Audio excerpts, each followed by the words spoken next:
One very important thing to keep in mind with Newton's third law is that when we apply Newton's third law to problems involving Newton's second law, we need to only count the forces acting on a particular object that we want to know the acceleration of. We do not count the forces that the object exerts on other objects in its vicinity. So as an example, consider the following situation. You have a person pushing a stroller. Now, if the person is pushing the stroller forward, then the force of the person on the stroller is going to be in the stroller's forward direction. We know from Newton's third law that the stroller will exert an equal and opposite force on the person.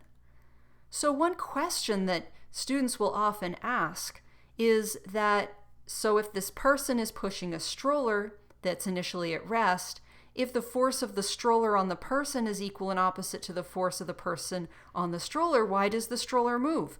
Don't these forces cancel out?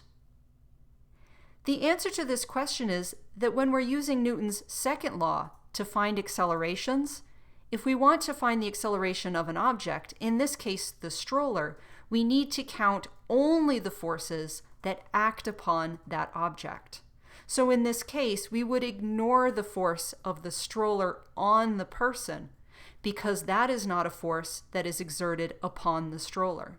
We would only use the force of the person on the stroller when trying to figure out the acceleration of the stroller.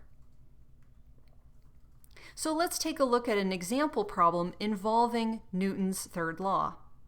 So with this problem, an astronaut is pushing against the side of a space shuttle with a force of 10 newtons.